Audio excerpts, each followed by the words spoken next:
Enfoque al pie del tiempo con Socorro Díaz.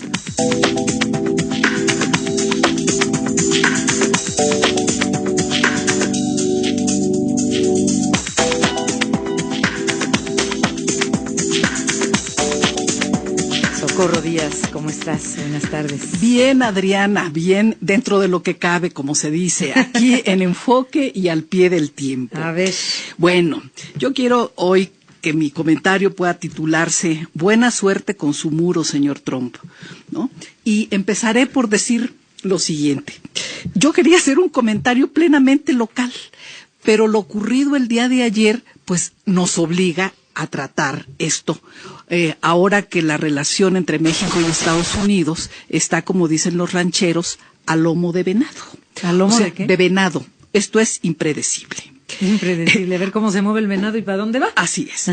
Dice un refrán inglés que mal empieza la semana el que es ahorcado el lunes. Ya ves que a los ingleses les gusta tener tonos irónicos, ¿no? Sí. Sarcásticos. Y mal ha empezado la presidencia del presidente número 45 de los Estados Unidos, Donald Trump. Ha tenido al día siguiente del día 20, el 21, marchas multitudinarias en las grandes y pequeñas ciudades de los Estados Unidos, encabezados por mujeres, millones de mujeres norteamericanas y acompañadas de algunos varones, pronunciándose en contra de la agenda social del nuevo gobierno y llamando a revisar y a rectificar el camino que amenaza libertades fundamentales de las mujeres logradas a lo largo de muchas batallas. En estos días se ha manifestado ya, después de lo del muro y la política de migración, la desobediencia de las llamadas ciudades santuario. Tú lo acabas de mencionar, sí, hace un momento, los alcaldes, los representantes de las ciudades. Son muchísimos los condados que tienen esta característica de ciudades santuario en Estados Unidos. La mayor parte de ellos están en la costa atlántica y en la costa del Pacífico de los Estados Unidos, manifestando pues lo mismo que dijo Blasio anoche, vamos a recurrir a los jueces, vamos a demandar que se nos entreguen los recursos federales a los que tenemos derecho, lo que acaba de decir el presidente del Senado de California, de que se ven en los tribunales, y esto se multiplica con cientos de ciudades, sí, diciendo que no están dispuestas a aplicar una política punitiva, violatoria de los derechos humanos en contra de la población migrante, indocumentada, no ilegal, ¿eh? Sí. Eso también hay que decirlo, es claro, indocumentada. Kevin de León se llama, que es de origen hispano, por cierto. O sea que Trump quiere gobernar a los gobernadores. Quiere gobernar al mundo, dijo en su discurso. Sí. Y en materia de política internacional, pues no podía haber empezado peor su presidencia. Ciertamente, la primera ministra de Gran Bretaña, Theresa May, está en Filadelfia y mañana estará en Washington. Pero llega sin la posibilidad de negociar nada firme en materia de un acuerdo bilateral que ella pensaba, y Trump también, de que iba a llegar ya con la certeza de tener la salida del Brexit en la mano, el documento del Brexit, y tener claro cómo se va a separar la Gran Bretaña de la Unión Europea. Pero digamos, la Corte de Gran Bretaña, obligó al gobierno ejecutivo, al Poder Ejecutivo de Gran Bretaña, a llevar esta salida del Brexit, a someterlo a la aprobación o no del Parlamento inglés. Sí. Entonces, no lleva nada en la mano, aunque esté allí. Sí. Y yo creo, que lo digo con franqueza, que los estrategas del nuevo gobierno de los Estados Unidos han pretendido usar a Inglaterra como cuña a favor de la desintegración de la Unión Europea. La Unión Europea es otro de los blancos, o sea, otro de los blancos de la política internacional de Trump. Desintegrar a la Unión Europea, de deshacerla para no tener un polo unificado de competencia en materia económica. Sí. Y que de alguna manera equilibre lo que está haciendo para destruir el Tratado de Libre Comercio. Este es un hecho. ¿Con el Tratado de Libre Comercio con México? Con México y con Canadá, ¿no? Digo, esta es una realidad, o sea, un polo de integración económica que se formó hace más de 20 años sí. y que ha venido dando fuerza económica a los países de América del Norte. O sea, divide y vencerás. Bueno, esa era su idea. Vamos a ver si se cumple o no, porque también pesa mucho la cancelación que el presidente Peña ha hecho de su visita de trabajo que tendría lugar el próximo martes y que fue anunciada el día de hoy. Uh-huh. En realidad, pues, mal comienza la semana el que es ahorcado el lunes. Tiene muchos problemas el actual gobierno de los Estados Unidos al interior de su país y está generando muchos problemas de relación al exterior. Vivimos ayer, Adriana, un día intenso, desagradable y turbulento. Respecto a la posible visita de trabajo del presidente de México a Washington, quiero confesar públicamente que yo cambié de opinión de la sobremesa de la comida a la noche.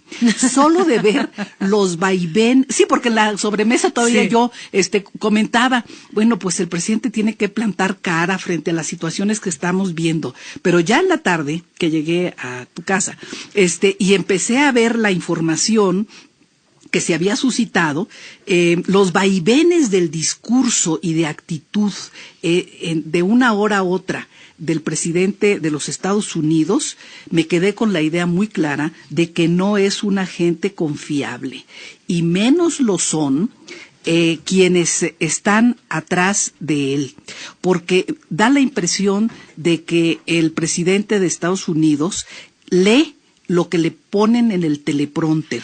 No importa que en un momento diga una cosa y luego como la chimoltrufia, como diga una cosa, diga la otra. A la media hora, a la hora se está desdiciendo. Entonces, no es un agente confiable. Yo de todas maneras no me confío en que todo esto son ocurrencias del presidente de los Estados Unidos, su deseo de estar bajo los reflectores, etcétera, su protagonismo propio de los niños con déficit de atención y demás. No, yo creo que atrás hay gente que cree en el principio bárbaro de que si estás en una batalla, entierra tu cuchillo. Si entra en mantequilla, entiérralo hasta la empuñadura. Y si encuentras acero, retrocede, ¿no? Este es el tema. Entonces, eso pasó ayer, creo yo. De decir el presidente tiene que plantar cara, pasé a decir el presidente debe posponer su encuentro personal con Trump, dejar las negociaciones en manos de los secretarios o incluso en funcionarios de nivel menor, dejar pasar el tiempo y dejar que las cosas se enfríen y que nosotros podamos ver qué arsenal tiene contra México este presidente de los Estados Unidos. ¿Hasta dónde piensa llegar? ¿Qué cartas tiene y hasta dónde piensa o quiere llegar? Tal vez, Socorro, si sí. me permites, y lo comentábamos durante el corte comercial, que tienes la impresión de que esto también pudiera ser el preámbulo de romper el Tratado de Libre Comercio. Bueno, yo pienso que se puede llegar a eso. Esto es también una realidad. No hay que olvidar que no solo que lo dijo durante la campaña. En el primer día de gobierno, creo que fue el domingo, alguno de sus gentes de la oficina de prensa dijo que se firmaría una orden ejecutiva para iniciar las negociaciones renegociación del Tratado de Libre Comercio, y que el presidente tenía muy claro que si no había posibilidades de renegociarlo a favor de América primero, de Estados Unidos primero, entonces enviaría una comunicación a las otras partes, a México y a Canadá, para decirles que en 6 meses Estados Unidos estaría fuera del tratado. Eso lo acaban de decir, se lo dijeron el domingo pasado. Sí, y Canadá también reaccionó diciendo que podrían dar, palabras más, palabras menos, que podrían dar la espalda a México y tal vez se queden solitos Canadá y Estados Unidos. Para hacer un tratado bilateral, que es lo que están tratando. Entonces, yo creo que ninguna de estas posibilidades, de estos horizontes, debe descartarse porque hay un cambio radical en la relación entre México y Estados Unidos. Esto no tengo yo duda para esos efectos. Yo quiero decir que me parece muy bien que el presidente Peña haya cancelado el día de hoy su visita a Washington, porque anoche tuve la percepción, la idea más o menos clara de que podríamos estar ante una emboscada, ante una trampa tendida por el gobierno de los Estados Unidos actual contra el presidente. Y no solo contra el presidente Peña, porque el presidente Peña no se representa a sí mismo mientras sea presidente de México, sino contra México, contra el pueblo del que formamos parte y contra nuestras instituciones. Yo creo que las instituciones mexicanas actuaron muy bien ayer, tanto el Senado de la República, el que tiene la obligación de vigilar y seguir la política exterior de México, como los partidos políticos, los dirigentes políticos, etcétera. Por ejemplo, de las celadas, de las trampas en que podrían incurrir con una visita del presidente Peña a Washington. Como ha venido él repitiendo que no pagaremos el muro, ¿quién nos dice que el mismo día de su visita no se le anuncie un impuesto al envío de remesas? ¿No? Digo, de estos golpes. ¿Quién nos dice que no le tengan preparado, no le tuvieran preparado, ya vamos a hablar del tiempo pasado, que no le tuvieran preparado la entrega del documento de una acción ejecutiva mediante la cual se le informe que Estados Unidos está dispuesto a salir del Tratado de Libre Comercio y que lo avisa para que se tomen las medidas correspondientes en el curso de los próximos 6 meses? Imagínate el golpe político, el golpe mediático, el golpe social contra el presidente de México. Y yo creo que el blanco es el presidente y hay que cuidarlo. Hay que cuidar los golpes políticos y mediáticos contra el presidente de México, porque golpearlo hoy por parte de los Estados Unidos sería correr el riesgo de dejar al país sin liderazgo formal y sin liderazgo real. Este es un tema delicadísimo. Mucho. ¿A dónde nos conduciría un tema de estos, Adriana? A la desestabilización política del país. ¿Pretenderá eso Trump? Pues sus acciones parecen señalar, ¿no? Pero a él mismo no le convendría una desestabilización en México. Pero hazlos entender. No, este es el tema. ¿Sí? Atrás de Trump, yo lo he venido repitiendo desde junio del año pasado. Las fuerzas reales que están atrás de Trump son las que integran el complejo militar industrial de los Estados Unidos, ¿no? Por eso he venido diciendo mucha prudencia, mucha serenidad y demás. Pero la desestabilización política de México debilita enormemente al país. Y el blanco, pues claro, que el blanco de riesgo es el presidente de la República. Acabo de leer en Twitter al senador Lozano. Pones, por favor, a propósito lo que tú estás diciendo, más allá de simpatías con Peña Nieto, es México, y él hablaba de que hagamos a un lado la mezquindad, de que no es momento de hacer leña del árbol caído, por decirlo así, aprovechando que la popularidad del presidente Peña Nieto está muy baja. Dice Javier Lozano, el senador, se desatan los mezquinos y oportunistas que en lugar de condenar la conducta de Donald Trump, apalean a Peña Nieto y a Videgaray. Pobre país. Pues mira, yo creo que somos un país que ha heredado una visión teocrática del poder. En México, digan lo que digan los encuestadores, lo quiero decir con toda franqueza, se respeta al presidente, aunque uno esté en contra del partido que lo llevó al poder o de algunas de sus políticas. Punto, se respeta, porque sabemos que esa institución debe protegerse para mantener la estabilidad política y social de México. Este es el asunto de fondo. Yo creo que el presidente Peña debe terminar sólido su mandato al frente del país. Siempre fui partidaria de que una vez que Fox y Calderón tomaron posesión de sus cargos, concluyeran sus mandatos. A México no le conviene la inestabilidad política. No somos un país. No queremos que se desate el México bronco, como decía Jesús Reyes Heroles, ¿no? Sí, y Kenneth Turner. Y fui partidaria de esto y lo dije públicamente, pese a mis discrepancias de fondo con el PAN. Y realmente creo que esta es nuestra obligación. Sí. No se vale ni la división ni la mezquindad frente a un momento muy grave que vive el país, muy difícil en su relación con los Estados Unidos. No por culpa de México, por culpa de la entrada de gente ahí con mucha malicia y con una ruptura absoluta de las formas de trato político en la política internacional.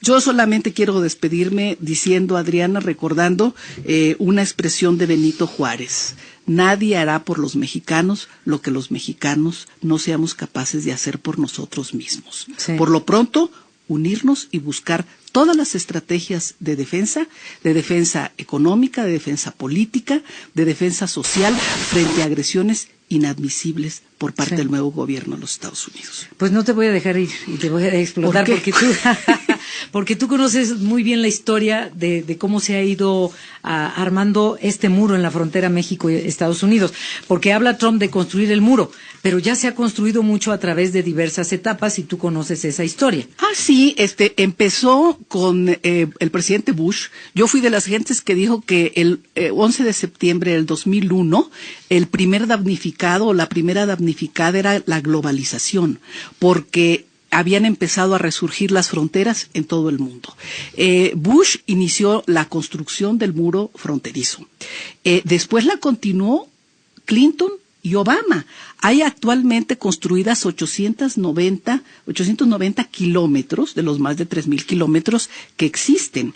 Entonces, pues de eso decir, vamos a construir un nuevo muro. No, el muro ya hay construcciones, pero vamos a decir en áreas estratégicas, donde hay un nivel muy intenso de cruces fronterizos y donde es más fácil que se meta la gente que va indocumentada. Digo, esta es la realidad. Pero mira, esa expresión de buena suerte con su muro, Mr. Trump, me la inspiró un video que está circulando en Internet y que fue realizado por un medio electrónico que se llama The Intercept, o sea, el interceptador, por decirlo de alguna manera, y que muestra a través de fotografías satelitales la enorme distancia que falta por cubrir y las enormes dificultades. Se llama así, buena suerte con ese muro. Lo hizo el cineasta Josh Bigley y la documentalista Laura Poitras.